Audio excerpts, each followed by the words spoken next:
د شاید و شمشېره جومات د شاید و شمشېره جومات چې د کابل لومړی او لرغونی جومات دی د کابل ښار په زړه کې د کابل سیند پر غاړه د اسلامي معمارۍ پر سبک په دوه پوړه کې جوړ شوی دی چې ژړ رنګ لري او آبي رنګه ګنبدې او مینارونه لري.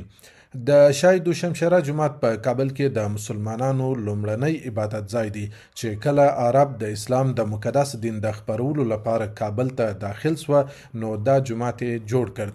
پوهان رازقي نړیوال په خپل کتاب د لرغوني کابل په فرهنګي څېره کې لیکلي چې په کابل کې د جوماتونو د جوړېدو نیټه له لومړۍ هجري پیړۍ څخه پیل کیږي، یعنی هغه مهال چې د حضرت عثمان رضی الله تعالی عنه د خلافت په دوره کې د اسلام لښکرې د عبدالرحمن بن سموره بن حبیب قریشي په مشرۍ